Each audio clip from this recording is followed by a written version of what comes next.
if there's been a guy as good as commanding headlines and getting us talking about talking and meeting about meeting and thinking about thinking, I mean, if there's anybody that's done as good of a job as Ilia Topuria has, particularly in a short period of time, you're probably looking at him right now. Not for nothing, but if there's anybody that could walk out of a division, go to a new division, and be guaranteed a shot in a main event for a world championship, you're probably looking at him right now.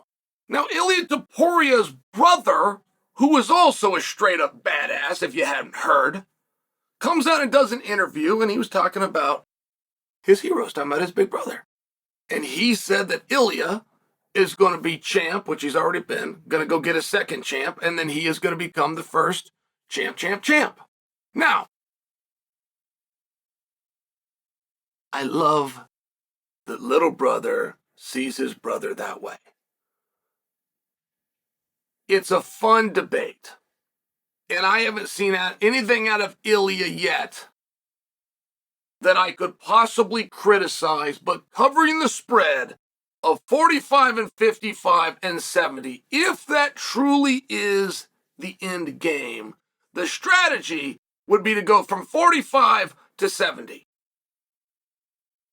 The only way you're going to get to 70 is to go from 45 to 70. Now, why do I say it's the only way? Well, because it's the only thing that's ever been done.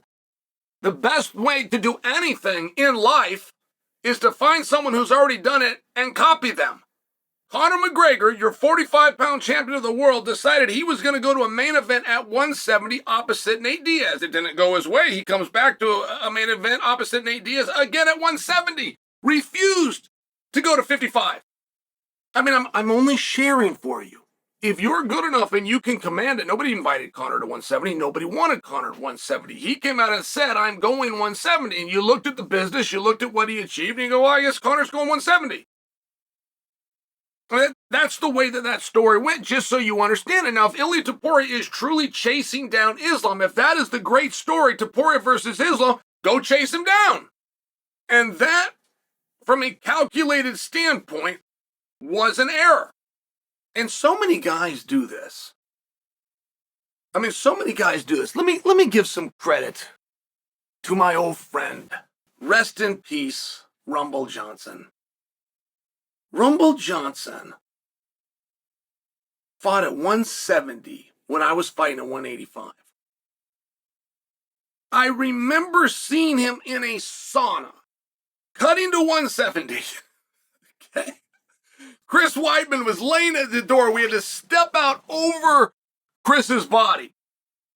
But I share the story with you because when Rumble left 170, they booked him at 185 and he missed weight by 8 pounds. When they left 170, the first fight they booked him at middleweight was against Vitor Belfort. They give him 15 pounds plus 1. And he still missed weight by 8 pounds. Rumble Johnson, they cut him. They were so upset. Missing weight is a loss in the UFC, right? And like, so common in the UFC, even though it's not an absolute, but 3 strikes and you're out. You get 3 in a row, you're in a real tough spot. Missing weight they count it as 1. So let's say a guy doesn't have a whole bunch of rope. Let's say the guy's not a big star. He's only going to get 2 strikes. He's not going to get 3 strikes. If you miss weight and you lose, there's your 2 strikes, just so you understand. He misses weight and he loses to Vitor. He's out. They cut him. Now stay with me. Rumble Johnson, who was a 170-pounder, okay? Misses middleweight when he goes on the independent scene to work his way back to the UFC. He went up to heavyweight. He skipped 205. He skipped it. It was later that he came. I watched him fight Andrei Arlovsky for 4 minutes at heavyweight. And I loved it. I loved that he knew he was going to get big. I loved that he'd fight anybody.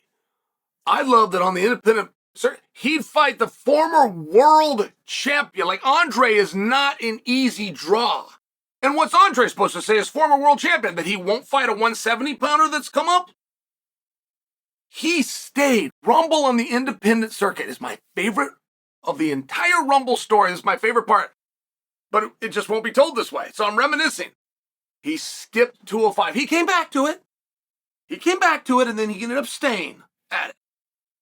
But I will use this as an example because when I tell you that Ilia Topuria leaving 145, if he truly wanted to be champ, no, I don't know what his goals are. But I do have to take him at his word.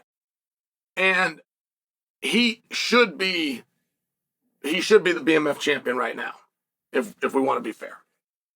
When he gave back the 45-pound belt, he should have had another belt to burn, which should have been the BMF title.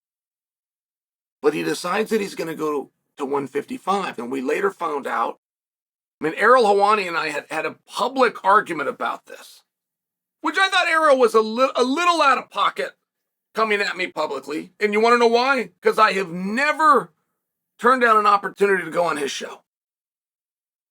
So if he wanted to come, I felt that he should have had me on and have a discussion. But our debate was Ariel saying that he's got inside information that Ilia Topuria on day one of walking away from 45 was promised a title shot. I said, no way.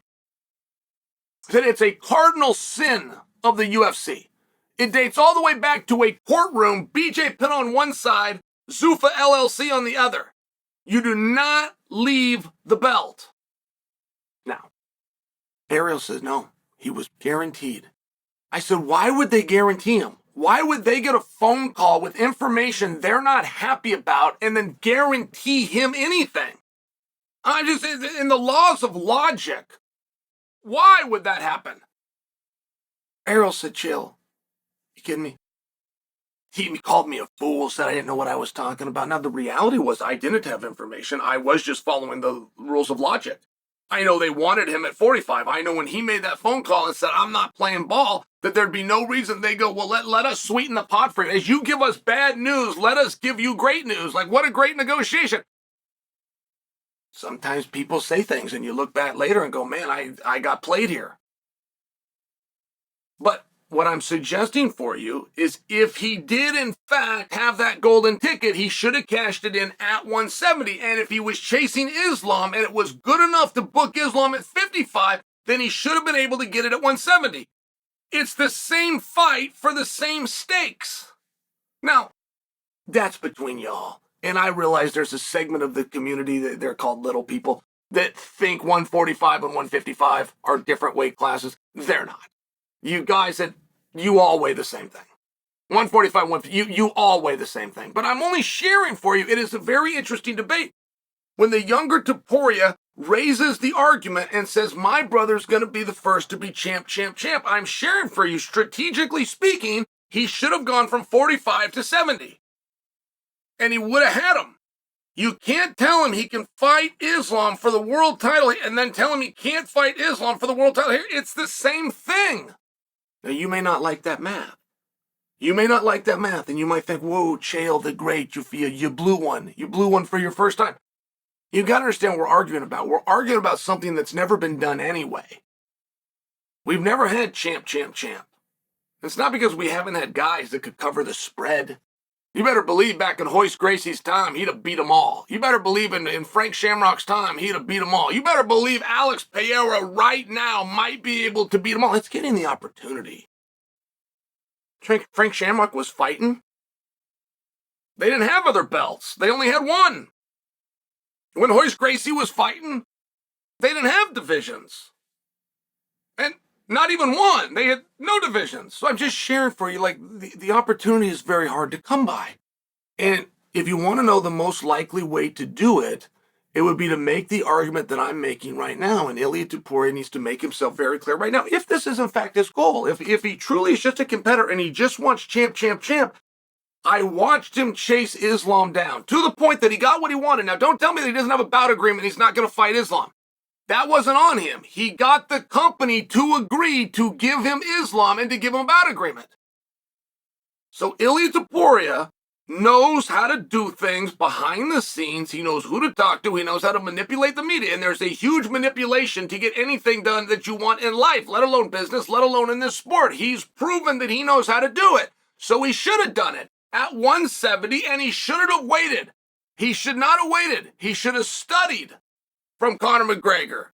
He should have studied the way that this has been done. And if he can get through Charles, that's good enough to get him to Islam. If he's good enough for Islam now, he's good enough for Islam at 170. That's his argument. He needs to make it. I'm not pleading this case for him. I'm letting you know. If his little brother wants this to be true, and it's very sweet that his little brother believes that, he's got to understand the number one key is not having the punches and the kicks. The number one key is getting the opportunity